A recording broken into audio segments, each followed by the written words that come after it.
नमस्कार दोस्तों, welcome to my YouTube channel. आज मैं आप सभी लोगों को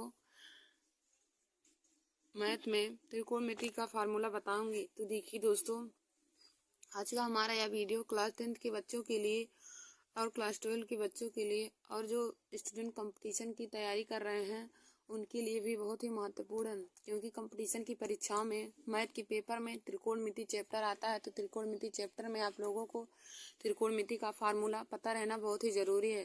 तो दोस्तों, आज मैं आप लोगों को त्रिकोणमिति के सभी फार्मूले को बताऊंगी कि त्रिकोणमिति में कौन से फार्मूले का यूज किया जाता है और त्रिकोणमिति का फार्मूला कौन कौन सा होता है।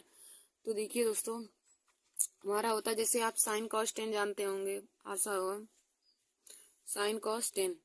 तो देखिए दोस्तों, साइन थीटा बराबर होता है, साइन थीटा इक्वल टू होता है, पहले हम आप लोगों को व्युत्क्रम वाला बताते हैं कि कौन किसका व्युत्क्रम होता है। तो साइन थीटा देख लीजिए, साइन थीटा कॉस थीटा के व्युत्क्रम होता है। तो साइन थीटा बराबर होता है 1/cos cosec theta. Sine theta बराबर हो जाएगा 1/cos कॉसेक थीटा, क्योंकि साइन थीटा कॉसेक थीटा के विपरीत होता है। तो साइन थीटा बराबर कॉसेक थीटा हो जाएगा। फिर हम लिखेंगे कॉसेक थीटा बराबर कॉसेक थीटा बराबर, फिर देखेंगे सेक थीटा बराबर टेन थीटा बराबर, फिर दोस्तों कॉट थीटा बराबर, फिर कॉस थीटा बराबर। तो देखिए दोस्तों, इसी के हम सभी का व्युत्क्रम देखेंगे।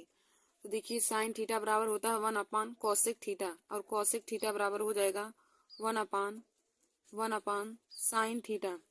कॉसेक थीटा बराबर हो जाएगा 1/sin साइन थीटा।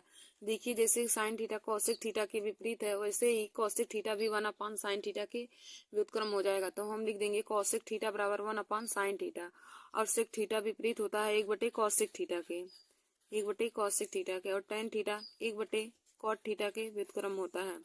तो हम लिख देंगे टेन थीटा बराबर 1/cot cot theta. Ten theta बराबर हो जाएगा 1/cot कॉट थीटा। और देखिए दोस्तों, कॉट थीटा बराबर होता है 1/tan थीटा के, कॉट थीटा बराबर होता है 1/tan थीटा के, और कॉस थीटा बराबर हो जाएगा 1/sec थीटा के, कॉस थीटा हो जाएगा 1/sec थीटा के।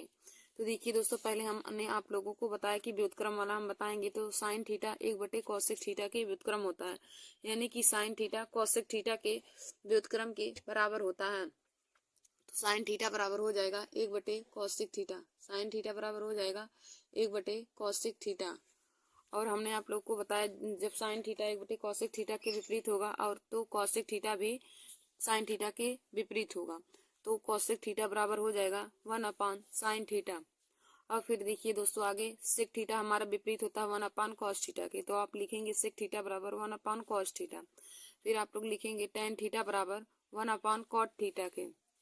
सेक थीटा 1/cos थीटा के विपरीत है, तो cos थीटा बराबर हो जाएगा 1/sec थीटा। तो आप लोग लिखेंगे कि सेक थीटा बराबर 1/cos थीटा और cos थीटा बराबर 1/sec थीटा। और देखिए दोस्तों, tan थीटा बराबर होता है 1/cot थीटा के, तो cot थीटा भी बराबर हो जाएगा 1/tan थीटा के। tan थीटा बराबर होता है 1/cot थीटा, तो cot थीटा बराबर हो जाएगा 1/tan थीटा के। तो देखिए कॉट थीटा बराबर हो जाएगा 1/tan थीटा के। तो दोस्तों, हम इसी फार्मूले से कुछ क्वेश्चन आप लोगों को बता देते हैं, जैसे मतलब इस फार्मूले से आप क्वेश्चन को कैसे समझेंगे, कौन कौन किसका विपरीत होता है। तो देखिए दोस्तों, यदि जैसे हमारा दिया क्वेश्चन में, क्वेश्चन हम यहाँ पे लेते हैं, जैसे हमें दे दिया है साइन थीटा बराबर 3/4, साइन थीटा बराबर 3/4 है, तो 3/4 है, तो कॉसेक थीटा का मान ज्ञात कीजिए। तो कॉसेक थीटा का मान ज्ञात कीजिए, ज्ञात कीजिए। देखिए दोस्तों, हमें क्वेश्चन में साइन थीटा का मान दिया है, तो साइन थीटा का मान दिया है 3/4, साइन थीटा का मान 3/4 दिया है, और हमें कॉसेक थीटा का मान ज्ञात करना है। तो देखिए दोस्तों, हमने आप लोग को बताया कि साइन थीटा बराबर होता है 1/cosec थीटा के। हमें कॉसेक थीटा निकालना है, तो कॉसेक थीटा बराबर हो जाएगा, तो हो जाएगा कॉसेक थीटा बराबर 1/sin थीटा के। कॉसेक थीटा बराबर हो जाएगा 1/sin थीटा के, क्योंकि कॉसेक थीटा 1/sin थीटा के व्युत्क्रम के बराबर होता है। हमने इसी फार्मूले को बताया। तो देखिए, हम लिख देंगे कि कॉसेक थीटा बराबर 1/sin थीटा। तो कॉसेक थीटा बराबर हो जाएगा 1/sin थीटा के।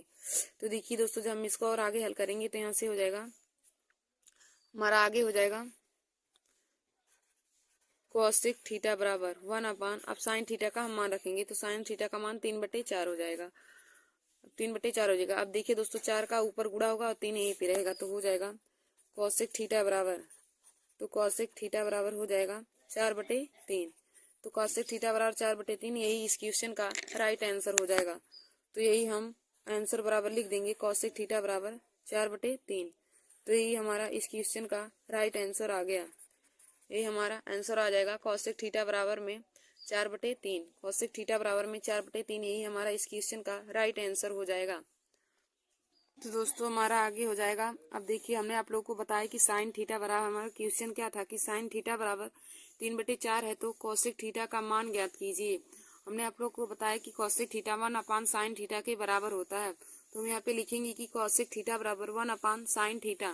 तो यहाँ से हो जाएगा कॉसेक थीटा बराबर 1/। अब साइन थीटा का मान रखेंगे 3/4 हो जाएगा। अब देखिए दोस्तों 4 हमारा ऊपर चला जाएगा तो कॉसेक थीटा बराबर हो जाएगा 4/3। तो हमारा कॉसेक थीटा का मान निकल के आ गया 4/3। यही हमारा इस क्वेश्चन का राइट आंसर हो जाएगा। देखिए दोस्तों हमने आप लोग को बताया कि साइन थीटा और कॉसेक थीटा के एक दूसरे के विपरीत होते हैं। यदि साइन थीटा का मान 3/4 होगा तो कॉसेक थीटा का मान हो जाएगा 4/3। यदि साइन थीटा का मान 3/5 दिया होता और कॉसेक थीटा का मान पूछता तो 5/3 हो जाता। यदि साइन थीटा का मान 2/3 दिया है और कॉसेक थीटा का मान पूछता तो कॉसेक थीटा का मान 3/2 हो जाता है। यानी कि यह दोनों एक दूसरे के विपरीत होते हैं। और जैसे हम दूसरे पे क्वेश्चन लेकर हल करते हैं, जैसे हमें यदि दिया है यदि tan थीटा बराबर 9/10 है तो यदि tan थीटा बराबर 9/10 है तो कॉट थीटा का मान ज्ञात कीजिए। यदि tan थीटा बराबर 9/10 है तो कॉट थीटा का मान ज्ञात कीजिए। तो देखिए दोस्तों हमको दिया है कि tan थीटा बराबर 9/10 और हमें कॉट थीटा का मान ज्ञात करना है। तो हम लिखेंगे कि कॉट थीटा और tan थीटा एक दूसरे के विपरीत होते हैं। तो हो जाएगा कॉट थीटा बराबर 1/tan थीटा के। कॉट थीटा बराबर हो जाएगा 1/tan थीटा। तो यहाँ से हो जाएगा कॉट थीटा बराबर, अब हम tan थीटा का मान रखेंगे तो हो जाएगा 1/9/10। अब देखिए दोस्तों 10 हमारा ऊपर गुणा करेगा तो क्या हो जाएगा, यहाँ से कॉट थीटा बराबर हो जाएगा 10/9। तो कॉट थीटा बराबर 10/9 हो जाएगा। यही हमारा इस क्वेश्चन का राइट आंसर हो जाएगा। कॉट थीटा बराबर 10/9 यही हमको पूछा था। तो कॉट थीटा बराबर हो जाएगा 10/9। देखिए दोस्तों हमने आप लोगों को बताया कि tan थीटा और कॉट थीटा भी एक दूसरे के विपरीत होते हैं। यदि tan थीटा का मान 9/10 होगा तो कॉट थीटा का मान पूछा है तो कॉट थीटा का मान 10/9 हो जाएगा। वैसे हम कॉसेक और सेक में भी लगाएंगे। तो देखिए दोस्तों एक क्वेश्चन हम कॉसेक और सेक वाला लेते हैं। यदि सेक थीटा बराबर 4/5 है, यदि सेक थीटा बराबर 4/5 है तो कॉस थीटा का मान ज्ञात कीजिए। तो कॉस थीटा का मान ज्ञात कीजिए। कॉस थीटा का मान ज्ञात कीजिए। तो देखिए दोस्तों हमको कॉस थीटा का मान निकालना है। तो यहाँ से हम लिखेंगे कि कॉस थीटा बराबर क्या हो जाएगा 1/सेक थीटा के। हम लिखेंगे कॉस थीटा बराबर 1/सेक थीटा के। कॉस थीटा बराबर हो जाएगा 1/सेक थीटा के। तो यहाँ से हो जाएगा 1/सेक थीटा का मान रखेंगे तो 4/5। अब देखिए दोस्तों यहाँ भी हमारा 5 ऊपर जाके गुणा करेगा तो हो जाएगा 5/4। तो हमारा कॉस थीटा बराबर निकल के आ गया कॉस थीटा बराबर 5/4। कॉस थीटा बराबर 5/4 आएगा। यही हमारा इस क्वेश्चन का राइट आंसर हो जाएगा। कॉस थीटा बराबर 5/4 यही इस क्वेश्चन का राइट आंसर हो जाएगा। और दोस्तों हमको यही पूछा था कि यदि सेक थीटा बराबर 4/5 है तो कॉस थीटा का मान ज्ञात कीजिए। तो हमने आप लोग को बताया साइन थीटा कॉसेक थीटा के विपरीत होता है, tan थीटा कॉट थीटा के विपरीत होता है और सेक थीटा कॉस थीटा के विपरीत होता है। इनमें देखिए दोस्तों किसी भी का मान दे करके यदि साइन थीटा का मान देकर कॉस थीटा का मान पूछे तो कॉसेक थीटा का मान पूछे तो साइन थीटा का मान जितना होगा उसी का उल्टा कॉसेक थीटा का मान हो जाएगा। जैसे इसमें हमने क्वेश्चन लिया था कि साइन थीटा बराबर 3/4 है तो कॉसेक थीटा का मान ज्ञात कीजिए। देखिए दोस्तों जब साइन थीटा का मान 3/4 होगा तो कॉसेक थीटा का मान उसका विपरीत होगा यानी कि 4/3 हो जाएगा। तो हम लिख देंगे कि कॉसेक थीटा बराबर 4/3। और दोस्त की तो देखिए दूसरे क्वेश्चन में tan थीटा बराबर हमें 9/10 दिया था तो हमें कॉट थीटा का मान पूछा था, तो हमने आप लोग को बताया कि टेन थीटा और कॉट थीटा भी एक दूसरे के विपरीत होते हैं। तो देखिए दोस्तों, हमने टेन थीटा का मान 9/10 लिया है, तो कॉट थीटा का मान पूछा है, तो हमने आप लोग को बताया कि टेन थीटा और कॉट थीटा एक दूसरे के विपरीत होते हैं। तो कॉट थीटा का मान पूछा है, तो टेन थीटा का मान जब 9/10 है तो कॉट थीटा का मान 10/9 हो जाएगा। फिर हमारा अगला हमने क्वेश्चन लिया था कि यदि सेक थीटा बराबर 4/5 है तो कॉस थीटा का मान ज्ञात करो। हमें सेक थीटा का मान दिया है और कॉस थीटा का मान पूछना है, ज्ञात करना है। तो देखिए, जो सेक थीटा होता है वह कॉस थीटा के विपरीत होता है। तो सेक थीटा बराबर 4/5 है, तो कॉस थीटा बराबर हो जाएगा 5/4। आंसर इसका हो जाएगा।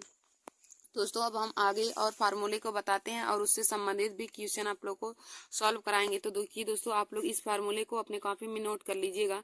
यह हमारा व्युत्क्रम वाला है। जो देखिए, साइन थीटा बराबर होता है 1 कॉसेक थीटा के, कॉसेक थीटा होता है 1 साइन थीटा के, सेक थीटा बराबर होता है 1 कॉस थीटा के, टेन थीटा बराबर होता है 1 कॉट थीटा के, कॉट थीटा बराबर होता है 1/tan थीटा के, और कॉस थीटा बराबर होता है 1/sec थीटा के। तो दोस्तों, आप लोग यह छह त्रिकोणमिति का फार्मूला अपनी कॉपी में नोट कर लीजिए और हम आगे आप लोगों को फार्मूला बताते हैं। अगला देखिए दोस्तों, हमारा फार्मूला होता है साइन स्क्वायर थीटा प्लस में कॉस स्क्वायर थीटा बराबर में 1 होता है। हमारा अगला फार्मूला दिया है कि साइन स्क्वायर थीटा प्लस में कॉस स्क्वायर थीटा बराबर में 1 होता है। और यहाँ से यदि हम साइन स्क्वायर और कॉस स्क्वायर का मान निकालना चाहें तो निकाल सकते हैं। तो यहाँ से हो जाएगा साइन स्क्वायर थीटा बराबर हो जाएगा, देखिए दोस्तों, अब कॉस थीटा इधर प्लस में उधर जाएगा तो माइनस हो जाएगा, तो हो जाएगा 1 माइनस में कॉस स्क्वायर थीटा। और यदि हम सिर्फ साइन का मान निकालना चाहें तो एक फार्मूला यह भी आप लोग लिख सकते हैं कि साइन स्क्वायर थीटा बराबर 1 माइनस कॉस स्क्वायर थीटा। और यहाँ से केवल हम साइन थीटा का मान निकालना चाहें तो साइन थीटा बराबर हो जाएगा, इधर वर्ग में उधर वर्गमूल में हो जाएगा, तो अंडर रूट में हो जाएगा 1 माइनस में कॉस स्क्वायर थीटा। तो देखिए दोस्तों, आप लोग यहाँ से हमने 3 फार्मूला आप लोग को बताया, तो तीनों फार्मूले को नोट कर लीजिए। पहला हमारा यह है कि sine square theta plus cos square theta बराबर में 1 हो जाएगा। दूसरा हमारा है साइन स्क्वायर थीटा बराबर में 1 माइनस में कॉस स्क्वायर थीटा। और तीसरा हमारा है कि यदि केवल साइन थीटा का मान निकालना हो तो साइन थीटा बराबर हो जाएगा अंडर रूट में 1 माइनस में कॉस स्क्वायर थीटा। और देखिए दोस्तों, अब हम आगे आप लोग को दूसरा बताते हैं। दूसरा हमारा फार्मूला होता है कि सेक स्क्वायर थीटा माइनस में टेन स्क्वायर थीटा बराबर में 1 होता है। हमारा अगला फार्मूला है कि सेक स्क्वायर थीटा माइनस में टेन स्क्वायर थीटा बराबर में 1।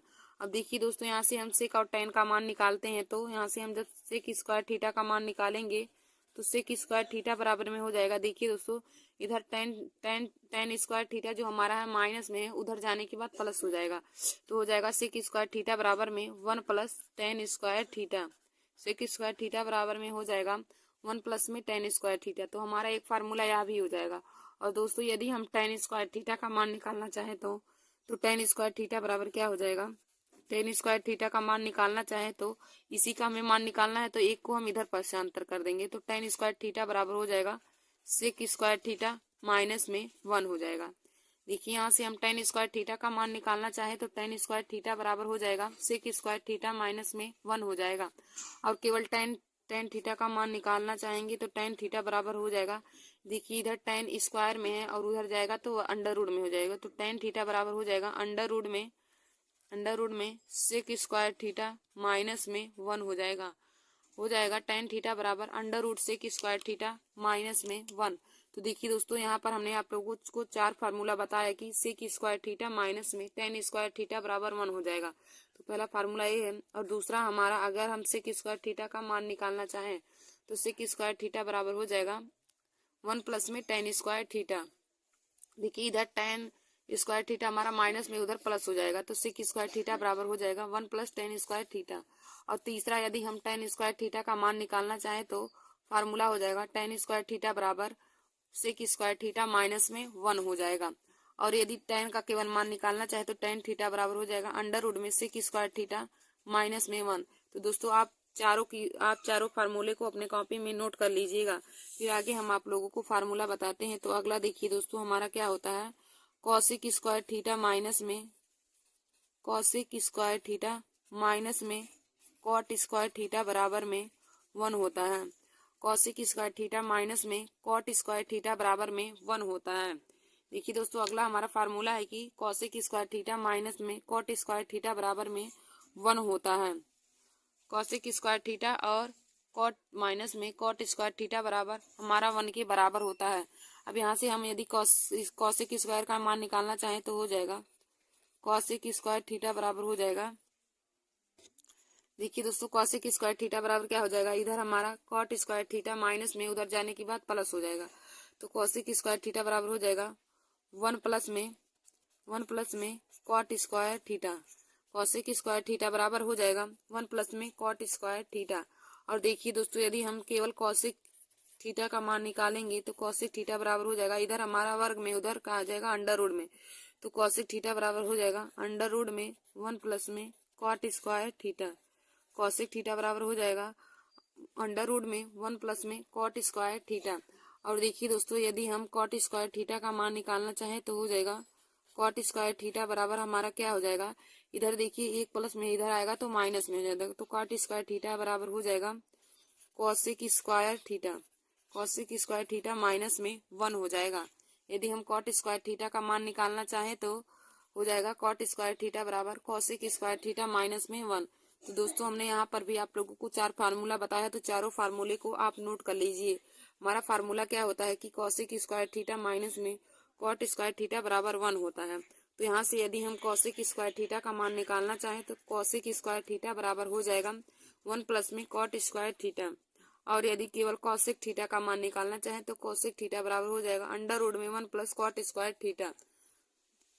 और देखिए दोस्तों, यदि कॉट स्क्वायर थीटा का मान निकालेंगे तो कॉट स्क्वायर थीटा बराबर हो जाता है कॉसेक स्क्वायर थीटा माइनस में 1। देखिए दोस्तों, एक बार पुनः हम स्क्वायर वाला फार्मूला आप सभी लोगों को बता देते हैं। तो देखिए दोस्तों, हमारा पहला फार्मूला होता है कि sine square theta plus cos square theta बराबर में 1। साइन स्क्वायर थीटा प्लस में कॉस स्क्वायर थीटा का मान 1 होता है। देखिए दोस्तों, यदि साइन में 90 डिग्री और प्लस में कॉस 90 डिग्री का मान पूछे तो उसका मान हमेशा 1 होगा, क्योंकि जब जब दोनों का स्क्वायर रहेगा, मतलब साइन स्क्वायर रहेगा और कॉस स्क्वायर रहेगा, और दोनों में थीटा का मान बराबर रहेगा तो उसका सदैव मान 1 होता है। जैसे देखिए, यहाँ पे हमने बताया पहला फार्मूला कि sine square theta plus cos square theta बराबर 1। जैसे यहाँ पे हमने ले लिया है कि साइन स्क्वायर 45 डिग्री प्लस में कॉस स्क्वायर 45 डिग्री का मान ज्ञात करना है।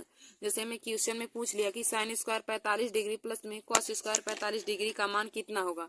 तो देखिए, हमने आप लोग को बताया कि sine square theta plus cos square theta का मान 1 के बराबर होता है, यानी कि साइन में थीटा का मान जितना रहेगा उसका वर्ग और प्लस में कॉस में थीटा का मान जितना रहेगा उसका वर्ग सदैव 1 के बराबर होता है। तो यहाँ से हम लिख सकते हैं कि इसका मान हमारा 1 के बराबर हो जाएगा। तो हम sine square 45 plus cos square 45 का मान 1 लिख देंगे।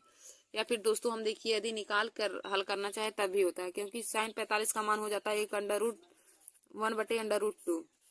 1 बटे रूट 2 का स्क्वायर हो जाएगा, प्लस में कॉस 45 का मान भी 1 बटे रूट 2 होता है, तो 1 बटे रूट 2 का होल स्क्वायर हो जाएगा। अब देखिए दोस्तों, 1 बटे रूट 2 का होल स्क्वायर करेंगे तो 1 बटे 2 हो जाएगा, अब प्लस में यहाँ पर भी 1 बटे 2 हो जाएगा। अब हर बराबर है तो हम इसको ऐसे जोड़ देंगे तो हो जाएगा 2 बटे 2, काटेंगे 1 आ जाएगा। तो देखिए दोस्तों, हम मान निकाल के करें या तब भी हमारा 1 आएगा, या फिर हम फार्मूले का यूज करें तब भी 1 आएगा। तो हम फार्मूले का, जब हमको फार्मूला याद रहेगा तो हम जल्द ही उसको लगा सकते हैं। तो आप लोग फार्मूले को जरूर याद कर लीजिए। तो देखिए, पहले फार्मूले से हमने एक क्वेश्चन भी आप लोगों को सॉल्व करा दिया इसको समझाकर। तो आशा करती हूँ कि आप लोगों को यह पहला फार्मूला आप समझ में आया होगा, क्योंकि हमें पहला फार्मूला दिया है कि sine square theta plus cos square theta बराबर 1 के बराबर होता है।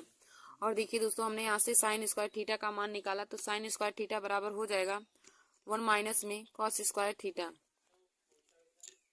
तो देखिए दोस्तों, साइन स्क्वायर थीटा बराबर हो जाएगा 1 माइनस में कॉस स्क्वायर थीटा, क्योंकि कॉस जब इधर है उधर जाने के बाद माइनस हो जाएगा।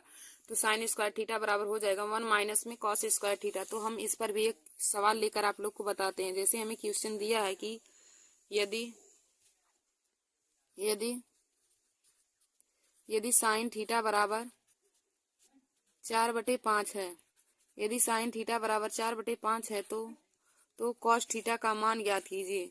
तो कॉस थीटा का मान ज्ञात कीजिए, मान ज्ञात कीजिए। यही दोस्तों हमको देखिए क्वेश्चन पूछा है कि यदि साइन थीटा बराबर 4/5 है तो कॉस थीटा का मान हमें ज्ञात करना है। तो हमने आप लोग को फार्मूला बताया है कि साइन स्क्वायर थीटा बराबर होता है, साइन स्क्वायर थीटा बराबर फार्मूला होता है 1 माइनस में कॉस स्क्वायर थीटा। और हमको क्वेश्चन में कॉस थीटा का मान ज्ञात करना है। तो यहाँ से यदि हम कॉस स्क्वायर का मान निकालना चाहें तो कॉस स्क्वायर का मान हो जाएगा कॉस स्क्वायर थीटा बराबर हो जाएगा 1 माइनस में sine square theta. Cos square theta बराबर हो जाएगा 1 माइनस में कॉस साइन स्क्वायर थीटा। अब हमको सिर्फ कॉस का मान निकालना है, तो यहाँ से हम कॉस बराबर लिख देंगे कि कॉस थीटा बराबर हो जाएगा अंडर रूट में 1 माइनस में sine square theta. Cos theta बराबर हो जाएगा अंडर रूट में 1 माइनस साइन स्क्वायर थीटा। अब दोस्तों हम मान रखकर हल करते हैं, तो हमारा हो जाएगा कॉस थीटा बराबर, तो हो जाएगा अंडर रूट में 1 माइनस, अब साइन स्क्वायर थीटा, साइन का मान रखेंगे 4/5, तो हो जाएगा 1 माइनस में 4/5 का होल स्क्वायर, 1 माइनस में 4/5 का होल स्क्वायर हो जाएगा। तो देखिए दोस्तों यहाँ से हो जाएगा अंडर रूट में, अब देखिए 1 माइनस में 4 का वर्ग 16 हो जाएगा, 5 का वर्ग 25। तो अब देखिए दोस्तों 25 से कम 25 और 25 में से 16 जाएगा। यहाँ से अब जब इसको पक्षांतर करेंगे तो 25 से कम 25 माइनस 16, तो 25 में से 16 जाएगा तो हो जाएगा 9 और बटे में हमारा 25 हो जाएगा। तो अंडर रूट में हो जाएगा 9 बटे में 25। अब देखिए दोस्तों 9 बटे 25 यानी कि यह हमारा जो 9 है वह 3 का वर्ग है, तो वर्गमूल 3 का हो जाएगा, और 5 25 जो है वह 5 का वर्गमूल, तो 3/5 हमारा इस क्वेश्चन का राइट आंसर हो जाएगा। तो हम लिखेंगे कि आंसर बराबर कॉस थीटा बराबर, हम लिखेंगे हमको कॉस थीटा का मान पूछा था, तो आंसर बराबर हो जाएगा आंसर बराबर कॉस थीटा बराबर, कॉस थीटा बराबर हमारा मान निकल के आ गया 3/5। तो 3/5 इस क्वेश्चन का राइट आंसर हो जाएगा। देखिए दोस्तों हमारा क्वेश्चन क्या कहा था कि यदि साइन थीटा बराबर 4/5 है तो कॉस थीटा का मान ज्ञात करो। कॉस थीटा का मान हमें पूछा है, तो देखिए दोस्तों हो जाएगा, हमने आप लोग को फार्मूला बताया था कि कॉस स्क्वायर थीटा बराबर होता है 1 माइनस में साइन स्क्वायर थीटा, और हमको केवल कॉस थीटा का मान निकालना है। तो कॉस थीटा बराबर हो जाएगा अंडर रूट में 1 माइनस साइन स्क्वायर थीटा, और हमें साइन थीटा का मान 4/5 दिया है, तो हम साइन थीटा की जगह पे 4/5 रख देंगे। तो हो जाएगा कॉस थीटा बराबर में अंडर रूट में 1 माइनस में 4/5 का होल स्क्वायर, 4/5 का होल स्क्वायर। तो देखिए दोस्तों 1 माइनस 4 का वर्ग 16 हो जाएगा, 5 का वर्ग 25, तो 1 माइनस 16/25 हो जाएगा। अब 25 से कम 25, 25 में से 16 जाएगा तो 9/25 आ जाएगा। अब देखिए दोस्तों जो हमारा 9/25 है, अब देखेंगे कि किसका वर्ग है, तो वर्गमूल है, तो यह 3 का वर्गमूल है 9 और 25 हमारा 5 का, तो 3/5 हमारा इस क्वेश्चन का राइट आंसर हो जाएगा। ये दोस्तों हमको इसका मान पूछा था, तो कॉस थीटा का मान पूछा था साइन थीटा का मान देकर, तो हमने इसी फार्मूले का यूज करके हमने इसका मान निकाल लिया है। अब दोस्तों हम इस फार्मूले पर रखकर कोई सवाल लगाते हैं। तो देखिए दोस्तों जैसे हमारा क्वेश्चन हमें यहाँ पे लेंगे, जैसे लेंगे tan थीटा और सेक थीटा की,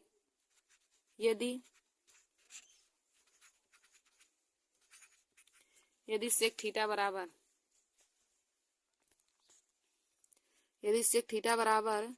3/4 है, यदि सेक थीटा बराबर 3/4 है तो tan थीटा का मान ज्ञात कीजिए, tan थीटा का मान ज्ञात कीजिए। यही हमको पूछा है। तो देखिए दोस्तों हम इसको कैसे सॉल्व करेंगे, तो हमारा हो जाएगा, हमको tan थीटा का मान पूछा है, अब सेक थीटा बराबर दिया है सेक थीटा बराबर 3/4, और हमको tan थीटा का मान पूछा है। तो हमने आप लोग को बताया है कि tan स्क्वायर थीटा बराबर क्या होता है, tan स्क्वायर थीटा बराबर हो जाएगा सेक स्क्वायर थीटा माइनस में 1 हो जाएगा। tan स्क्वायर थीटा बराबर हो जाएगा सेक स्क्वायर थीटा, यहाँ पे देखिए दोस्तों आप लोग 5 बना लीजिए, इसको 5/4, सेक थीटा बराबर 5/4 लिख लीजिए, क्योंकि अभी हमें घटाने में प्रॉब्लम होगी यहाँ पे।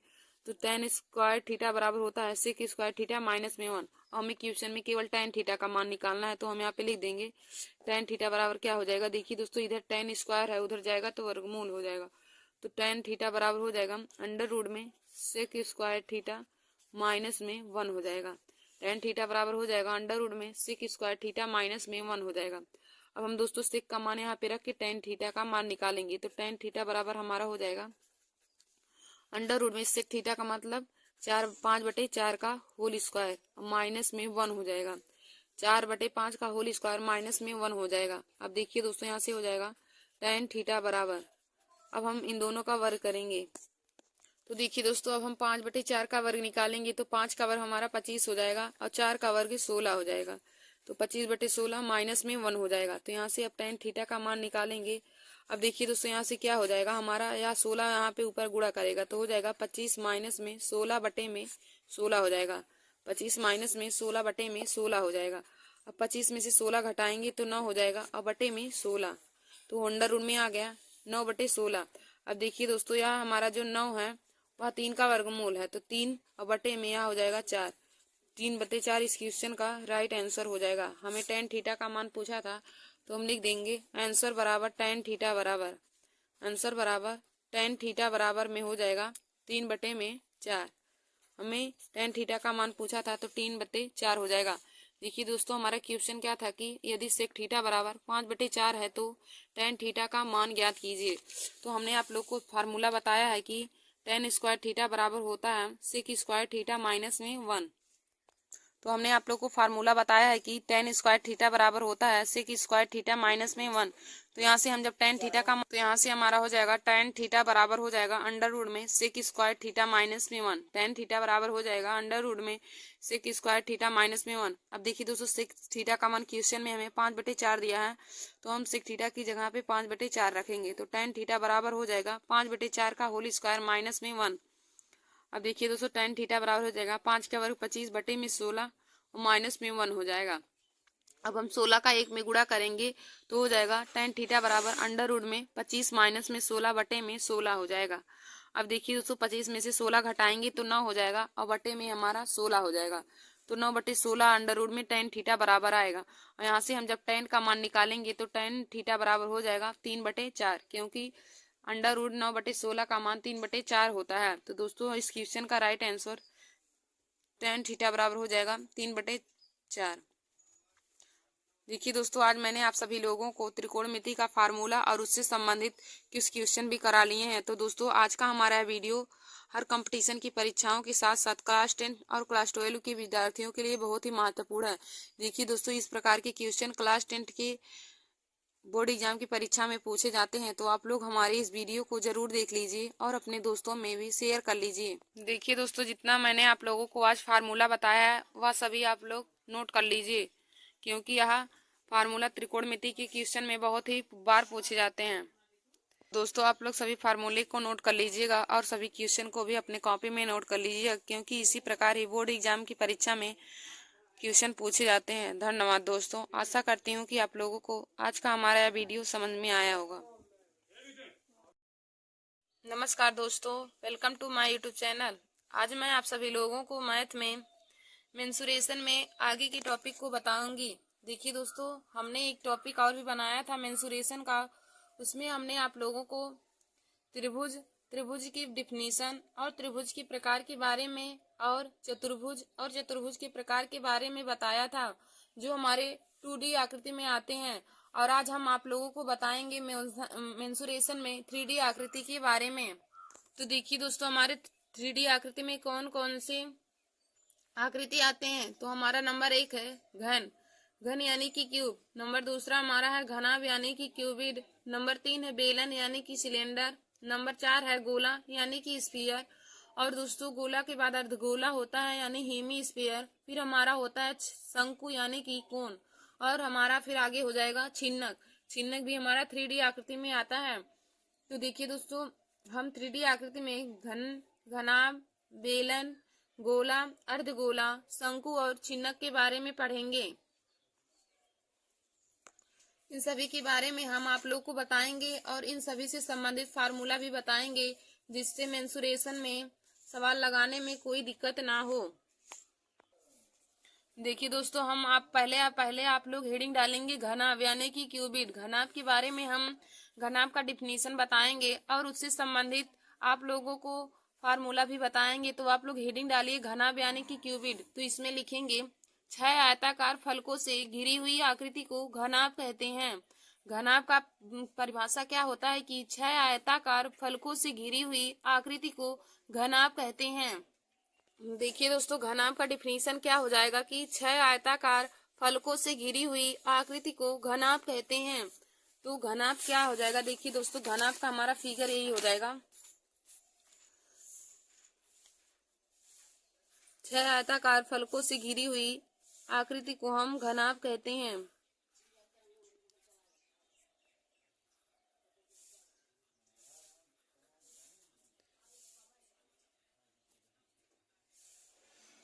ये हमारा घनाभ है, तो घनाभ में यह हमारा लंबाई हो जाएगा, या चौड़ाई हो जाएगा, और यह हमारा ऊंचाई हो जाएगा। तो 6 आयताकार फलकों से घिरी हुई आकृति को घनाभ कहते हैं। अब दोस्तों हम घनाभ से संबंधित फार्मूले आप लोग को बताएंगे। तो लिखिए पहला, घनाभ का आयतन। घनाभ का आयतन क्या होता है? घनाभ के आयतन का फार्मूला क्या होता है? देखिए दोस्तों, घनाभ का आयतन का फार्मूला हो जाएगा लंबाई गुणे चौड़ाई गुणे ऊंचाई। लंबाई गुणे चौड़ाई गुणे ऊंचाई, यानी कि यल गुणे बी गुणे एच। तो घनाभ का आयतन का फार्मूला हो जाएगा यल बी एच, लंबाई गुणे चौड़ाई गुणे ऊंचाई। घनाभ के आयतन का फार्मूला हो जाएगा लंबाई गुणे चौड़ाई गुणे ऊंचाई। फिर हम आगे देखेंगे घनाभ का संपूर्ण पृष्ठीय क्षेत्रफल। घनाभ का विकर्ण हम देखेंगे पहले। घनाभ का विकर्ण का फार्मूला क्या होता है? घनाभ का विकर्ण का फार्मूला क्या होता है? तो देखिए दोस्तों, घनाभ की विकर्ण का फार्मूला होता है अंडर रूट में यल स्क्वायर प्लस में बी स्क्वायर प्लस में एच स्क्वायर। अंडर रूट में यल स्क्वायर प्लस में बी स्क्वायर प्लस में एच स्क्वायर, यानी कि घनाभ के विकर्ण का फार्मूला होता है लंबाई स्क्वायर प्लस में चौड़ाई स्क्वायर प्लस में ऊंचाई स्क्वायर। घनाभ का विकर्ण होता है लंबाई स्क्वायर प्लस में चौड़ाई स्क्वायर प्लस में ऊंचाई स्क्वायर, और घनाभ का आयतन होता है लंबाई गुणे चौड़ाई गुणे ऊंचाई। फिर हम आगे देखेंगे कि घनाभ का संपूर्ण पृष्ठीय क्षेत्रफल बराबर घनाभ का संपूर्ण पृष्ठीय क्षेत्रफल। घनाभ का संपूर्ण पृष्ठीय क्षेत्रफल। घनाभ का संपूर्ण पृष्ठीय क्षेत्रफल का फार्मूला क्या हो जाएगा? 2 इंटू में एल बी प्लस में बी एच प्लस में एच एल। 2 इंटू में एल बी प्लस में बी एच प्लस में एच एल, यानी कि 2 इंटू में हो जाएगा लंबाई गुणे चौड़ाई प्लस चौड़ाई गुणे ऊंचाई प्लस ऊंचाई गुणे लंबाई। तो घनाभ का संपूर्ण पृष्ठीय क्षेत्रफल हो जाएगा 2 इंटू में लंबाई गुणे चौड़ाई प्लस में चौड़ाई गुणे ऊंचाई प्लस में ऊंचाई गुणे लंबाई। यह घनाभ का संपूर्ण पृष्ठीय क्षेत्रफल हो जाएगा। और घनाभ के विकर्ण का फार्मूला क्या हो जाएगा? अंडर रूट में लंबाई स्क्वायर प्लस में चौड़ाई स्क्वायर प्लस में ऊंचाई स्क्वायर हमारा घनाभ के विकर्ण का फार्मूला हो जाएगा। और दोस्तों घनाभ के आयतन का फार्मूला क्या हो जाएगा? लंबाई गुणे चौड़ाई गुणे में ऊंचाई। घनाभ के आयतन का फार्मूला हो जाएगा लंबाई गुणे चौड़ाई गुणे ऊंचाई। घनाभ का आयतन को दोस्तों इंग्लिश में वॉल्यूम बोलते हैं, और विकर्ण को डायगोनल, और संपूर्ण पृष्ठीय क्षेत्रफल को हो जाएगा टोटल सरफेस एरिया। संपूर्ण का हो जाएगा टोटल, और पृष्ठीय का हो जाएगा सरफेस क्षेत्रफल का एरिया। तो घनाभ का संपूर्ण पृष्ठीय क्षेत्रफल यानी कि total surface area equal to हो जाएगा 2 इंटू में लंबाई गुणे में चौड़ाई प्लस में चौड़ाई गुणे में ऊंचाई प्लस में ऊंचाई गुणे में लंबाई। यही घनाभ की संपूर्ण पृष्ठीय क्षेत्रफल का फार्मूला हो जाएगा, यानी कि घनाभ के cubic of total surface area. तो 2 इंटू में एल बी प्लस में बी एच प्लस में एच एल, यही हो जाएगा। और घनाभ का विकर्ण क्यूबिक ऑफ डायगोनल्स, तो अंडर रूट में यल स्क्वायर प्लस में बी स्क्वायर प्लस में एच स्क्वायर हो जाएगा। और घनाभ का आयतन यानी कि cubic of volume of cubic, तो हो जाएगा यल बी एच, लंबाई गुणे में चौड़ाई गुणे में ऊंचाई हमारा हो जाएगा। देखिए दोस्तों, घनाभ का विकर्ण पूछे या फिर पूछे कि कमरे में रखी जाने वाली सबसे लंबी बड़ी छड़ की लंबाई क्या ज्ञात मतलब बताइए, तब भी हम घनाभ के विकर्ण से ही उस क्वेश्चन को सॉल्व करेंगे। जैसे हमने यहाँ पे एक पहला क्वेश्चन लिया है। देखिए दोस्तों, एक कमरे की लंबाई चौड़ाई तथा ऊंचाई 16, 12 और 15 मीटर है। एक कमरे की लंबाई चौड़ाई ऊंचाई 16, 12 और 15 मीटर है, तो उस कमरे में रखी जा सकने वाली सबसे लंबी छड़ की लंबाई क्या है? देखिए दोस्तों, हमें क्वेश्चन दिया है कि एक कमरे की लंबाई चौड़ाई और ऊंचाई 16, 12 और 15 मीटर है, तो उस कमरे में रखी जाने वाली सबसे लंबी छड़ की लंबाई क्या होगी?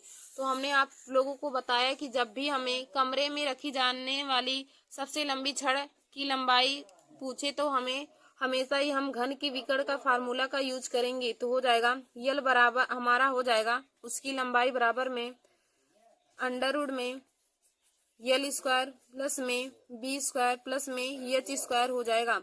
अब लंबाई का मान हमें दिया है 16, तो हो जाएगा 16 का स्क्वायर प्लस में 12 का स्क्वायर प्लस में 15 का होल स्क्वायर हो जाएगा। इसको हम अंडर रूट में कर देंगे।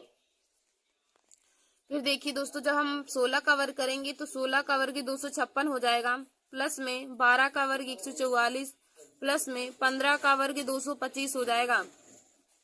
अब दोस्तों इसको जब हम जोड़ेंगे तो हमारा जोड़ने के बाद टोटल आ जाएगा 625। तो अंडर रूट में 625 या हमारा 625 हमारा 25 का वर्गमूल होता है। तो छड़ की लंबाई यल बराबर हमें आ गया 25 मीटर। छड़ की लंबाई हमें यल बराबर आ जाएगा 25 मीटर। तो यही हमारा इस क्वेश्चन का राइट आंसर हो जाएगा 25 मीटर या सेंटीमीटर, जिसमें दिया हो उसी में आ जाएगा। तो हमें क्वेश्चन में क्या बोला था कि एक कमरे की लंबाई, चौड़ाई और ऊंचाई क्रमशः 16, 12 और 15 मीटर है। तो उस कमरे में रखी जाने वाली सबसे लंबी छड़ की लंबाई क्या होगी। तो हमने आप लोग को बताया कि जब कमरे में रखी जाने वाली सबसे लंबी छड़ की लंबाई पूछे तो हम हमेशा ही घनाभ के विकर्ण के फार्मूले का यूज करके उसके मान निकालेंगे। तो दोस्तों घनाभ का विकर्ण का फार्मूला होता है अंडर रूट में लंबाई स्क्वायर प्लस में चौड़ाई स्क्वायर प्लस में ऊंचाई स्क्वायर। अब हमें लंबाई, चौड़ाई और ऊंचाई का मान 16, 12 और 15 दिया है, तो इसका वर्ग करके हम उसका मान निकाले हैं। तो हमारा मान आ गया 25 मीटर।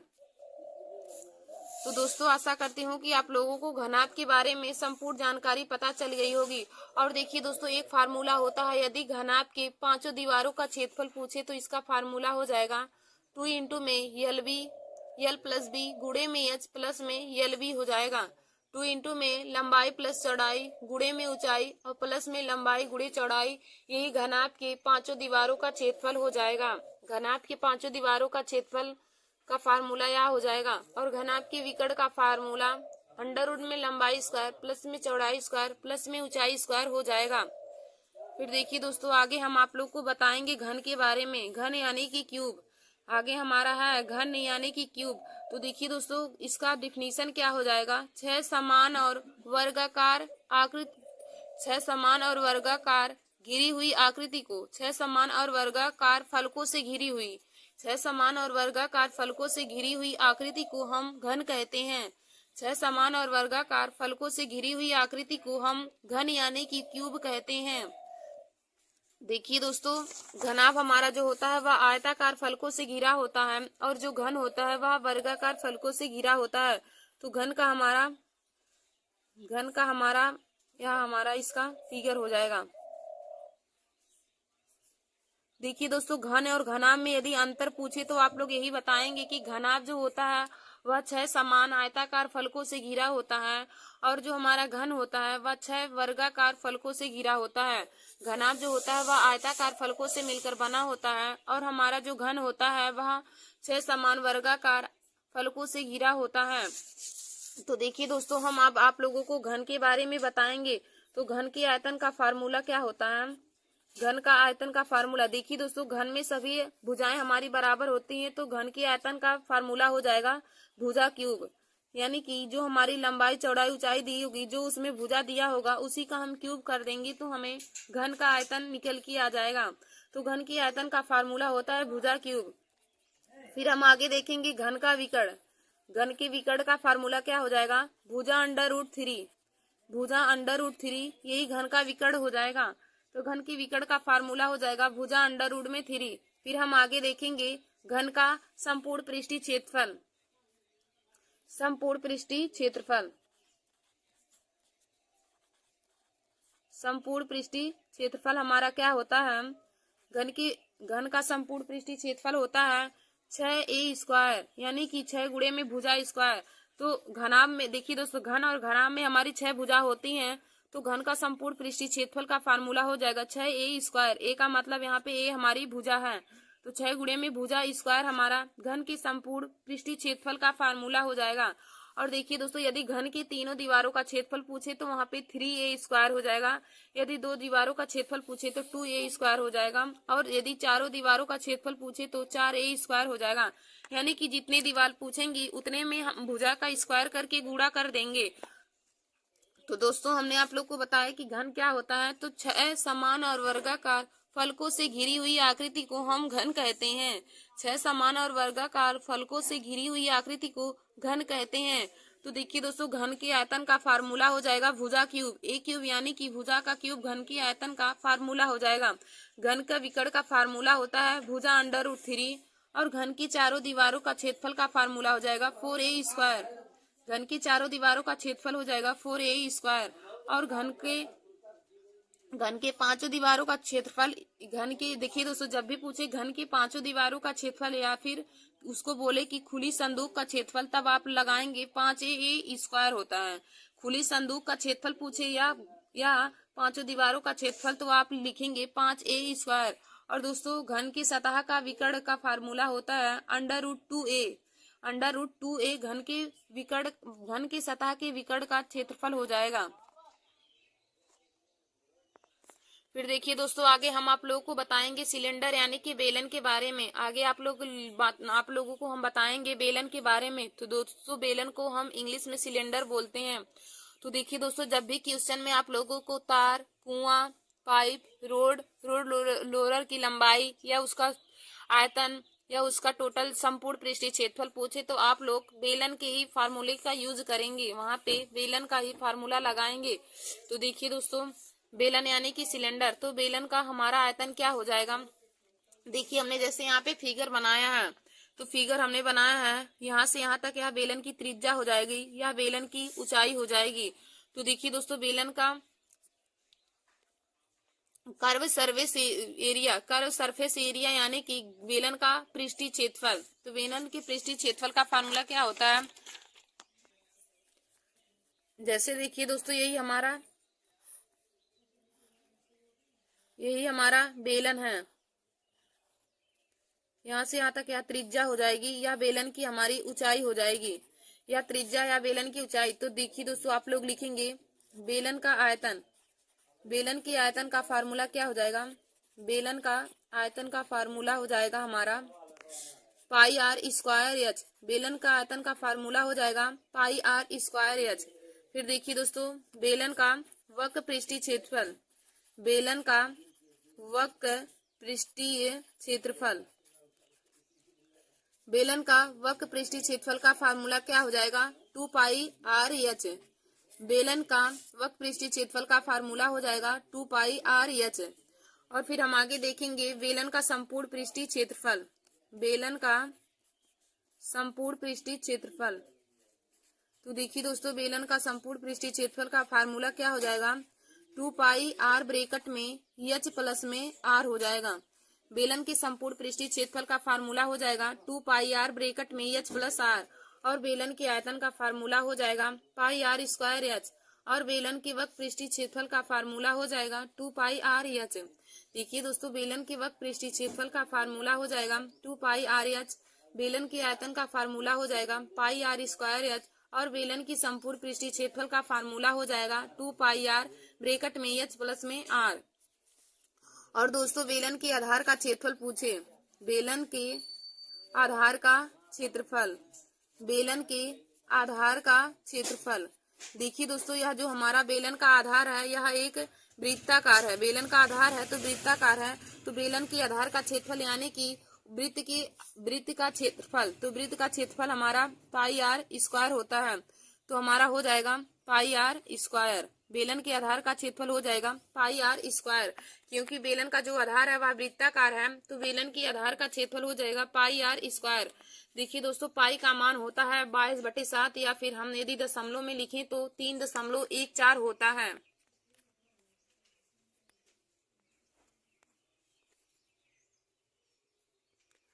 तो बेलन का आयतन का फार्मूला हो जाएगा πr²h। बेलन का वक्र पृष्ठीय क्षेत्रफल का फार्मूला हो जाएगा 2πr(h)। बेलन के संपूर्ण पृष्ठीय क्षेत्रफल का फार्मूला हो जाएगा 2πr ब्रैकेट में h प्लस में r। और बेलन के आधार का क्षेत्रफल हो जाएगा πr²। बेलन की आधार का क्षेत्रफल, तो बेलन का आधार हमारा वृत्ताकार है, तो बेलन की आधार का क्षेत्रफल हो जाएगा पाई आर स्क्वायर।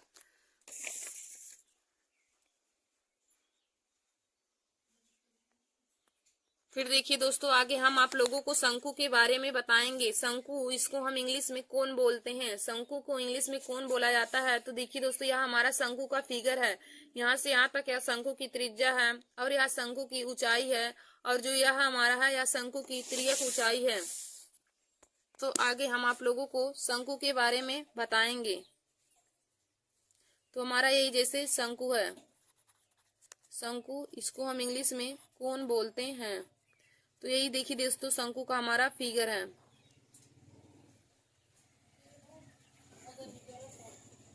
यह शंकु की यहाँ से यहाँ तक त्रिज्या हो जाएगी, यह शंकु की ऊंचाई हो जाएगी, और जो हमारा यह है, जो यह हमारा हो जाएगा, यह शंकु की तिर्यक ऊंचाई हो जाएगा। तो देखिए दोस्तों, शंकु का यह तिर्यक ऊंचाई हो जाएगा, यह ऊंचाई हो जाएगा, और यहाँ से यहाँ तक यह शंकु की त्रिज्या हो जाएगी। तो हम इससे संबंधित फार्मूला लिखेंगे। शंकु का आयतन बराबर, शंकु के आयतन का फार्मूला क्या होता है? शंकु का आयतन यानी कि वॉल्यूम। तो शंकु के आयतन का फार्मूला होता है 1/3 पाई आर स्क्वायर एच। शंकु के आयतन का फार्मूला हो जाएगा 1/3 पाई आर स्क्वायर एच। फिर हम आगे देखेंगे शंकु का वक्र पृष्ठीय क्षेत्रफल। शंकु का वक्र पृष्ठीय क्षेत्रफल यानी कि कर्व सरफेस एरिया। पृष्ठीय क्षेत्रफल को, वक्र पृष्ठीय क्षेत्रफल को हम कर्व सरफेस एरिया बोलते हैं। तो शंकु के वक्र पृष्ठीय क्षेत्रफल का फार्मूला हो जाएगा पाई आर यल। यल देखिए दोस्तों, यह तिर्यक ऊंचाई होती है, आर त्रिज्या है, और पाई का मान होता है 22/7। और फिर हम आगे देखेंगे कि शंकु का संपूर्ण पृष्ठीय क्षेत्रफल। शंकु का संपूर्ण पृष्ठीय क्षेत्रफल, शंकु का संपूर्ण पृष्ठीय क्षेत्रफल। देखिए दोस्तों, शंकु की संपूर्ण पृष्ठीय क्षेत्रफल का फार्मूला क्या हो जाएगा? पाई आर ब्रैकेट में यल प्लस आर हो जाएगा। शंकु के संपूर्ण पृष्ठीय क्षेत्रफल का फार्मूला हो जाएगा पाई आर ब्रैकेट में यल प्लस में आर। और देखिए दोस्तों, शंकु की तिर्यक ऊंचाई यल बराबर क्या होता है फार्मूला? शंकु की तिर्यक ऊंचाई यल बराबर, शंकु की तिर्यक ऊंचाई, शंकु की तिर्यक ऊंचाई यल बराबर होता है अंडर रूट में एच स्क्वायर प्लस में आर स्क्वायर। शंकु की तिर्यक ऊंचाई यल बराबर होता है अंडर रूट में एच स्क्वायर प्लस में आर स्क्वायर। और दोस्तों, यहाँ से यदि हम एच का मान निकालना चाहे तो एच बराबर हो जाएगा अंडर रूट में यल स्क्वायर माइनस में आर स्क्वायर। और यदि आर का मान निकालना चाहे तो आर बराबर हो जाएगा अंडर रूट में यल स्क्वायर माइनस में एच स्क्वायर। तो दोस्तों, पक्षांतर करके आप तीनों का मान निकाल सकते हैं। जब हमें ऊंचाई और त्रिज्या दिया हो और त्रियक ऊंचाई पूछे तो शंकु की त्रियक ऊंचाई यल बराबर होता है अंडर रूट में एच स्क्वायर प्लस में आर स्क्वायर, और शंकु की ऊंचाई एच बराबर होता है अंडर रूट में यल स्क्वायर माइनस में आर स्क्वायर, और शंकु की त्रिज्या आर बराबर होता है अंडर रूट में यल स्क्वायर माइनस में एच स्क्वायर। तो दोस्तों, इस फार्मूले से आप तीनों का मान निकाल सकते हैं। हमने तीनों का फार्मूला भी बता दिया है। अब देखिए दोस्तों, हमने आप लोग को शंकु के बारे में बताया। तो शंकु के आयतन का फार्मूला हो जाएगा 1/3 पाई आर स्क्वायर एच। शंकु के आयतन का फार्मूला हो जाएगा 1/3 पाई आर स्क्वायर एच। फिर शंकु के वक्र पृष्ठीय क्षेत्रफल क्या हो जाएगा? पाई आर यल। फिर देखिए दोस्तों, अगला हमारा हमने आप लोग को बताया शंकु का संपूर्ण पृष्ठीय क्षेत्रफल। तो शंकु की संपूर्ण पृष्ठीय क्षेत्रफल का फार्मूला क्या हो जाएगा? पाई आर ब्रैकेट में यल प्लस में आर। शंकु की संपूर्ण पृष्ठीय क्षेत्रफल का फार्मूला हो जाएगा पाई आर ब्रैकेट में यल प्लस में आर। फिर हमने आप लोग को बताया कि शंकु की तिर्यक ऊंचाई यल बराबर हमारा फार्मूला क्या होता है? अंडर रूट में एच स्क्वायर प्लस में आर स्क्वायर, और ऊंचाई एच बराबर हो जाएगा अंडर रूट में यल स्क्वायर माइनस में आर स्क्वायर, और शंकु की त्रिज्या आर बराबर हो जाएगा अंडर रूट में यल स्क्वायर माइनस में एच स्क्वायर। फिर दोस्तों, हमारा अगला टॉपिक है आगे हमारा गोला यानी कि स्फीयर। गोला को हम इंग्लिश में स्फीयर बोलते हैं। तो देखिए दोस्तों, गोला हमारा, हमने यहाँ पे फिगर बनाया गोला या गोले की त्रिज्या है। तो गोले का टोटल सरफेस एरिया यानी कि संपूर्ण पृष्ठीय क्षेत्रफल क्या होता है? गोले की संपूर्ण पृष्ठीय क्षेत्रफल का फार्मूला होता है 4 पाई आर स्क्वायर। गोले की संपूर्ण पृष्ठीय क्षेत्रफल का फार्मूला होता है 4 पाई आर स्क्वायर। टीएसए का मतलब टोटल सरफेस एरिया। गोले की संपूर्ण पृष्ठीय क्षेत्रफल का फार्मूला हो जाएगा 4 पाई आर स्क्वायर। फिर दोस्तों देखिए हमारा अगला क्या है इसमें फार्मूला? वॉल्यूम यानी कि गोले का आयतन का फार्मूला हो जाएगा 4/3 पाई आर क्यूब। गोले के आयतन का फार्मूला हो जाएगा 4/3 पाई आर क्यूब। देखिए दोस्तों, गोले की संपूर्ण पृष्ठीय क्षेत्रफल का फार्मूला होता है 4 पाई आर स्क्वायर और गोले की आयतन का फार्मूला होता है 4/3 पाई आर क्यूब। गोले के आयतन का फार्मूला हो जाएगा 4/3 पाई आर क्यूब और गोले की संपूर्ण पृष्ठीय क्षेत्रफल का फार्मूला हो जाएगा 4 पाई आर स्क्वायर। फिर हम दोस्तों आगे आप लोगों को अर्धगोला के बारे में बताएंगे। अर्धगोला यानी कि हेमी स्फीयर। अर्धगोला यानी कि हेमी स्फीयर। देखिए दोस्तों, तो हमने यहाँ पे फिगर अर्धगोले का बनाया है जिसकी त्रिज्या r है। तो गोले का पृष्ठीय क्षेत्रफल, गोले का पृष्ठीय क्षेत्रफल यानी कि कर्व सरफेस एरिया, गोले के पृष्ठीय क्षेत्रफल का फार्मूला होता है 2 पाई आर स्क्वायर। गोले के पृष्ठीय क्षेत्रफल का फार्मूला हो जाएगा 2 पाई आर स्क्वायर। फिर हम देखेंगे गोले का संपूर्ण पृष्ठीय क्षेत्रफल यानी कि टोटल सरफेस एरिया। गोले का संपूर्ण पृष्ठीय क्षेत्रफल टोटल सरफेस एरिया बराबर क्या हो जाएगा 3 पाई आर स्क्वायर। गोले का संपूर्ण पृष्ठीय क्षेत्रफल यानी कि टोटल सरफेस एरिया बराबर हो जाएगा 3 पाई आर स्क्वायर और गोले का पृष्ठीय क्षेत्रफल यानी कि कर्व सरफेस एरिया बराबर हो जाएगा 2 पाई आर स्क्वायर। फिर हम देखेंगे गोले का आयतन यानी कि वॉल्यूम। गोले का आयतन का फार्मूला हो जाएगा 2/3 पाई आर क्यूब। गोले के आयतन का फार्मूला हो जाएगा 2/3 पाई आर क्यूब। तो देखिए दोस्तों, गोले का यदि पृष्ठीय क्षेत्रफल पूछे, गोले का वक्त पृष्ठीय क्षेत्रफल पूछे तो गोले नहीं अर्धगोले का, यदि गोले का पृष्ठीय क्षेत्रफल का फार्मूला पूछे तो गोले के पृष्ठीय क्षेत्रफल का फार्मूला होता है 2 पाई आर स्क्वायर और गोले के संपूर्ण अर्धगोले की संपूर्ण पृष्ठीय क्षेत्रफल का फार्मूला होता है 3 पाई आर स्क्वायर और अर्धगोले का आयतन होता है इसका फार्मूला 2/3 पाई आर क्यूब। तो दोस्तों, हमने आप लोग को गोले और अर्धगोले के बारे में अंतर बता दिया। गोले को इंग्लिश में स्फीयर और अर्धगोले को इंग्लिश में हेमी स्फीयर बोलते हैं। तो गोले का संपूर्ण पृष्ठीय क्षेत्रफल होता है 4 पाई आर स्क्वायर और गोले का आयतन होता है 4/3 पाई आर क्यूब। और देखिए दोस्तों, अर्धगोले का पृष्ठीय क्षेत्रफल होता है 2 पाई आर स्क्वायर और अर्धगोले का संपूर्ण पृष्ठीय क्षेत्रफल 3 पाई आर स्क्वायर होता है और गोले का आयतन होता है 2/3 पाई आर क्यूब। फिर देखिए दोस्तों, आगे हम देखेंगे छिन्नक यानी कि फ्रस्टर कोण। छिन्नक, देखिए दोस्तों, यही छिन्नक का हमारा यही आकृति होता है, छिन्नक की आकृति यही होती है। तो देखिए दोस्तों, छिन्नक का त्रियक ऊंचाई छिन्नक की त्रियक ऊंचाई एल स्क्वायर बराबर क्या होता है एच स्क्वायर प्लस में आर माइनस में आर स्क्वायर। देखिए दोस्तों, यह छिन्नक की आंतरिक त्रिज्या होती है और यह छिन्नक की बाहरी त्रिज्या होती है। तो छिन्नक में दो त्रिज्याएं होती है, एक आंतरिक एक बाहरी। तो बाहरी त्रिज्या हमारी आर और आंतरिक त्रिज्या स्मॉल आर होती है और यह छिन्नक की ऊंचाई है और यह छिन्नक की त्रियक ऊंचाई है। तो देखिए दोस्तों, छिन्नक की त्रियक ऊंचाई एल स्क्वायर बराबर हमारा फार्मूला हो जाएगा एच स्क्वायर प्लस में आर माइनस में आर का होल स्क्वायर। छिन्नक की त्रियक ऊंचाई एल स्क्वायर बराबर हो जाएगा एच स्क्वायर प्लस में capital R minus small R का होल स्क्वायर।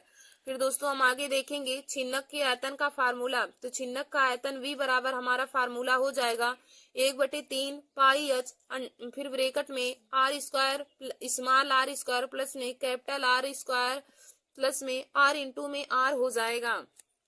छिन्नक का आयतन का फार्मूला हो जाएगा 1/3 पाई एच, फिर ब्रैकेट में आर स्क्वायर प्लस में आर स्क्वायर प्लस में आर इंटू में आर हो जाएगा। फिर हम आगे देखेंगे छिन्नक का वक्र पृष्ठीय क्षेत्रफल।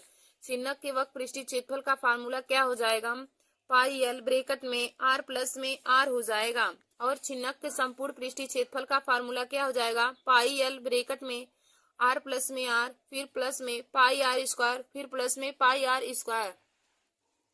धन्यवाद दोस्तों, ऐसे ही वीडियो को देखने के लिए और मैथ के अन्य महत्वपूर्ण टॉपिक को पाने के लिए और जीके और हिंदी के भी महत्वपूर्ण टॉपिक को पाने के लिए आप सभी लोग हमारे YouTube channel Nancy success classes को सब्सक्राइब कर लीजिए और अपने दोस्तों में शेयर करना ना भूलिए।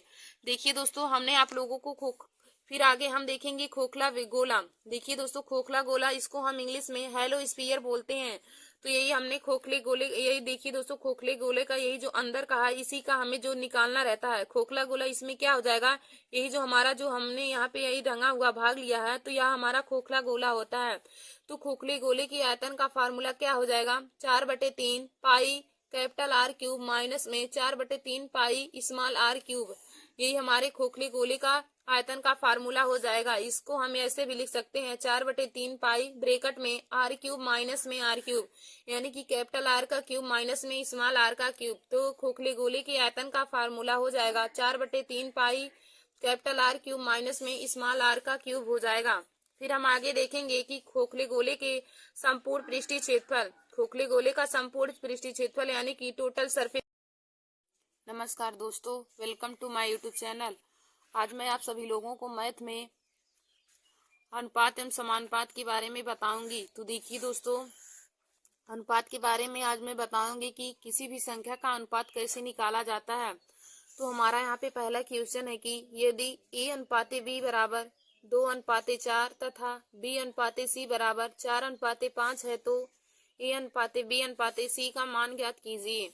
हमारा पहला क्वेश्चन है कि यदि a अनुपाते b बराबर 2:4 और तथा b अनुपाते c बराबर 4:5 है तो a अनुपाते b अनुपाते c का मान ज्ञात कीजिए। तो देखिए दोस्तों, इसको हम कैसे सॉल्व करेंगे। क्या हो जाएगा कि हमें देखिए दोस्तों, हमें a अनुपाते b अनुपाते c का मान निकालना है। तो हो जाएगा, हम लिखेंगे a अनुपाते b अनुपाते c।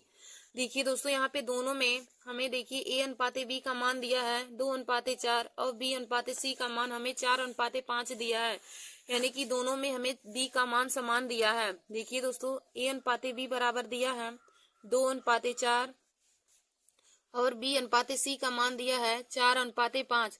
अब देखिए दोस्तों दोनों क्वेश्चन में हमें दोनों जगह पे हमें b का मान समान दिया है। यहाँ पर भी a अनुपाते b में b का मान 4 है और b अनुपात c में भी b का अनुपात हमारा 4 है। तो देखिए दोस्तों, दोनों जगह पे जब b का मान हमारा समान है तो हम a अनुपाते b अनुपाते c का मान आसानी से निकाल सकते हैं। तो देखिए दोस्तों, यहाँ से हम यदि करेंगे तो a का मान हमारा 2 है, b का मान 4 है और c का मान 5 है। देखिए दोस्तों, क्योंकि b का मान हमें दोनों जगह पे समान दिया है तो b का मान हमारा 4 ही हो जाएगा। तो अब हमें क्या ज्ञात करना है, क्वेश्चन में कहा है कि तो a अनुपाते b अनुपाते c का मान ज्ञात कीजिए। तो हो जाएगा a अनुपाते b अनुपाते c बराबर में 2:4:5। यही हमारा इस क्वेश्चन का आंसर हो जाएगा। देखिए दोस्तों, हमें क्वेश्चन क्या पहला दिया था कि इफ a अनुपाते b इक्वल टू 2:4 तथा b अनुपाते c बराबर में 4:5 है तो a अनुपाते b अनुपाते c का मान ज्ञात कीजिए। तो देखिए दोस्तों, जब भी क्वेश्चन में b का मान अलग अलग दिया रहता है तो उसको हम दूसरे तरीके से लगाते हैं, और जब भी b का मान या c का मान जो कॉमन चीजें होती है उसका मान समान दिया रहता है तो उसका मान हम आसानी से निकाल सकते हैं। तो देखिए दोस्तों, यहाँ पे a अनुपाते b का मान दिया है 2:4 और b अनुपाते c का मान दिया है 4:5। तो दोनों में b का मान हमारा समान है, यानी कि 4 दिया है, तो हम a अनुपाते b अनुपाते c का मान आसानी से निकाल सकते हैं। तो दोस्तों, यहाँ से a बराबर 2 है, b बराबर 4 है और c बराबर में 5 है। तो हो जाएगा a अनुपाते b अनुपाते c बराबर में 2:4:5। यही हमारा इस क्वेश्चन का राइट आंसर हो जाएगा। फिर देखिए दोस्तों, हमारा दूसरा क्वेश्चन क्या कहा है कि यदि a अनुपाते b बराबर में 3:7 तथा b अनुपाते c बराबर में 2:5 है तो a अनुपाते b अनुपाते c का मान ज्ञात कीजिए।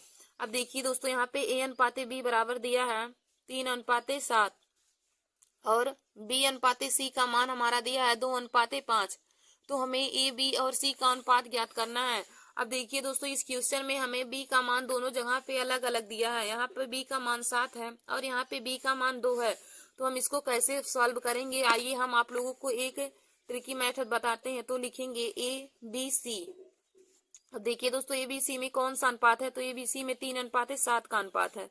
यहाँ पे हम जगह छोड़ देंगे। फिर देखिए दोस्तों, b अनुपाते c का अनुपात है 2:5। तो हम b के नीचे b का मान लिखेंगे 2 और c का मान हमें 5 दिया है। अब देखिए दोस्तों, इधर जो संख्या यहाँ पे खाली स्थान है तो जो यहाँ पे जो संख्या रहेगी उसको हम यहाँ पे लिख देंगे। तो यहाँ पे 7 है तो यहाँ पे हम भी 7 लिख देंगे। अब यहाँ पे खाली है तो इसके बगल वाली संख्या हमारे 2 है तो यहाँ पे 2 लिख देंगे। अब दोस्तों, इसका हम इन सभी का गुणा करके लिख देंगे। वही हमारा a अनुपाते b अनुपाते c का मान निकल के आ जाएगा। तो हो जाएगा 2 3 6 अनुपाते 7 दूनी 14 अनुपाते 7 5 35। तो यही हमारा आ जाएगा a b और c का अनुपात आ जाएगा 6:14 अनुपाते 35। यही दोस्तों इस क्वेश्चन का राइट आंसर हो जाएगा। तो हम लिखेंगे a अनुपाते b अनुपाते c बराबर में क्या हो जाएगा 6:14:35, 6:14:35 यही इस क्वेश्चन का राइट आंसर हो जाएगा। देखिए दोस्तों, हमारा दूसरा क्वेश्चन क्या कहा था कि यदि A/B बराबर 3:7 है तथा B/C बराबर में 2:5 है तो A/B/C का मान ज्ञात कीजिए। तो दोस्तों हम लिखेंगे A/B बराबर 3:7 और B/C बराबर में 2:5 है। तो हमें ABC का अनुपात ज्ञात करना है। तो हो जाएगा, जब भी हमने आप लोग को बताया कि जब भी B का मान अलग अलग दिया हो, B का मान या फिर जो कॉमन चीजें हो उसका मान अलग अलग दिया रहता है, तो हम इसको कॉलम की तरह बनाकर लिखते हैं। तो दोस्तों हो जाएगा ABC का क्या अनुपात हो जाएगा, तो AB का अनुपात हमारा हम पहले लिख देंगे ABC। AB का हमारा अनुपात दिया है 3:7 और B और C का मान हो जाएगा 2:5। तो यहाँ पे देखिए दोस्तों, पहले खाली स्थान रहेगा तो जो यहाँ पे संख्या रहेगी उसको लिख देंगे। तो यहाँ पे 7 था तो यहाँ पे हम C के नीचे 7 ही लिख देंगे। और यहाँ पे 2 है तो यहाँ पे खाली स्थान रहेगा तो यहाँ पे जो संख्या रहेगी वही लिख देंगे, यानी कि यहाँ भी हम 2 लिख देंगे। अब दोस्तों हम सारी संख्या का गुणा कर देंगे, वही हमारा A/B/C का मान निकल के आ जाएगा। तो हो जाएगा 2×3=6, 7×2 14, 7×5 = 35। तो A/B/C का मान निकल के आ जाएगा 6:14:35। यही इस क्वेश्चन का राइट आंसर हो जाएगा। फिर देखिए दोस्तों, हमारा अगला क्वेश्चन तीसरा हम क्या लेते हैं कि यदि A/C बराबर में 2:4 है, A/C बराबर में 2:4 है और C/B का मान हमें दिया है 5:3 है।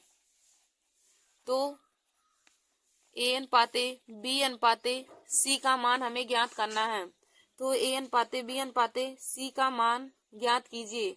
हमारा ये तीसरा क्वेश्चन है। हमारा तीसरा क्वेश्चन क्या दिया है कि यदि A/C बराबर में 2:4 है, C/B बराबर में 5:3 है तो A/B/C का मान ज्ञात कीजिए। अब देखिए दोस्तों, हमें जो दिया है पहले हम उसको लिखेंगे। तो हमारे क्वेश्चन में दिया है A/C बराबर में 2:4 और C/B बराबर में 5:3 दिया है। हमें निकालना है A/B/C का मान निकालना है। तो देखिए दोस्तों, इस क्वेश्चन में हमारा कॉमन चीज क्या है, इस क्वेश्चन में हमारा C कॉमन है। तो देखिए दोस्तों, जो चीज कॉमन रहता है उसको हम हमेशा बीच में लिखते हैं। तो हम यहाँ पे लिखेंगे AC और B, ACB लिखेंगे।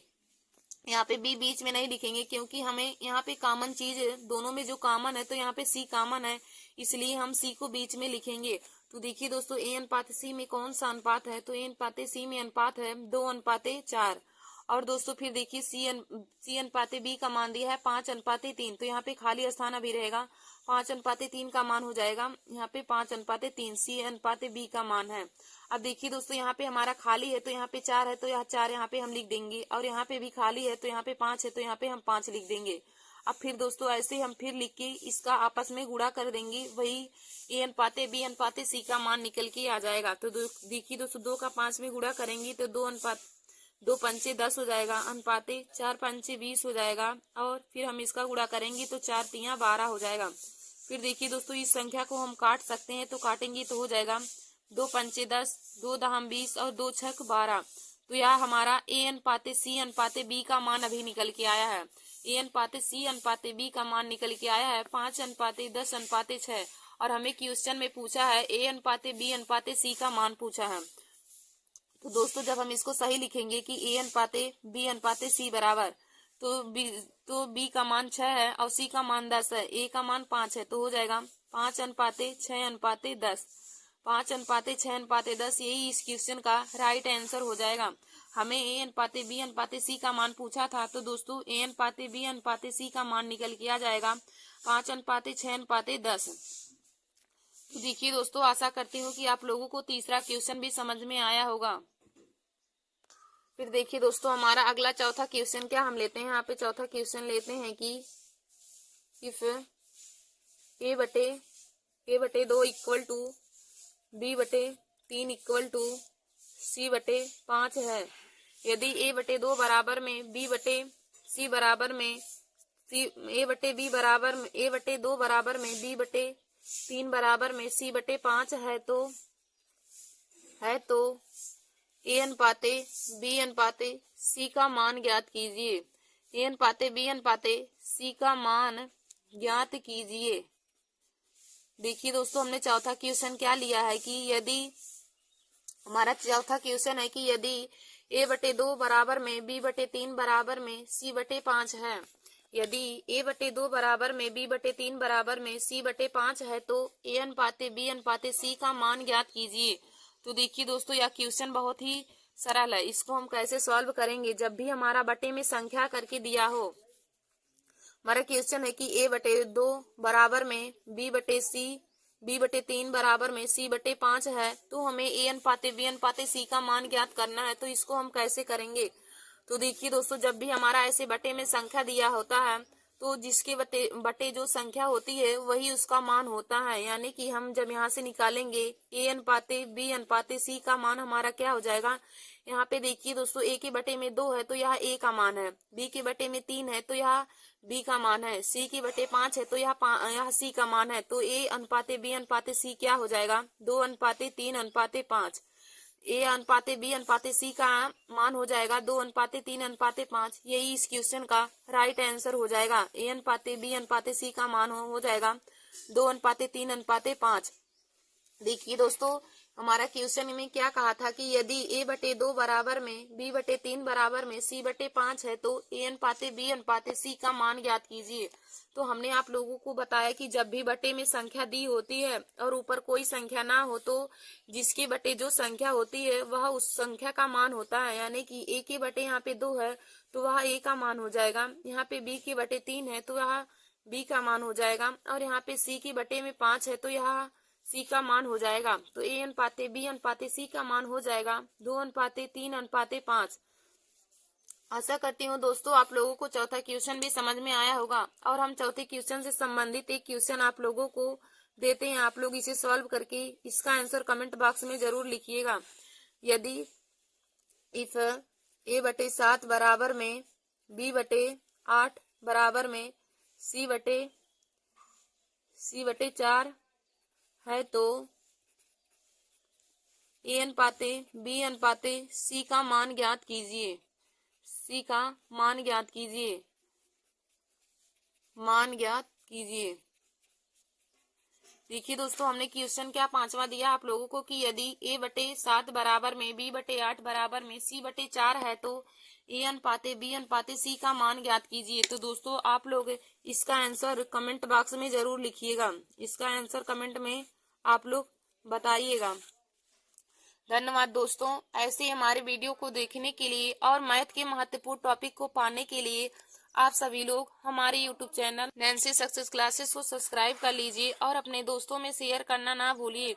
देखिए दोस्तों, आज का हमने जो टॉपिक लिया था यह रेशियो का था, यह अनुपात का टॉपिक था। हम आप लोगों को और भी वीडियो अनुपात पर बनाएंगे और उससे संबंधित क्वेश्चन भी बताएंगे जो हर कंपटीशन की परीक्षा में पूछे जाते हैं।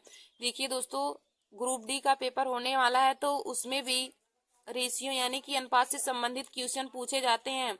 और आरआरबी एनटीपीसी है, यूपीपी है, एसएससी की सभी एग्जाम है, जैसे जीडी हुआ, सीजीएल, एमटीएस है, सीपीओ है, तो उन सभी परीक्षा में भी रेशियो से संबंधित क्वेश्चन पूछे जाते हैं। तो दोस्तों आप लोग हमारे इस वीडियो को जरूर देख लीजिए और अपने दोस्तों में भी शेयर कर लीजिए। धन्यवाद दोस्तों।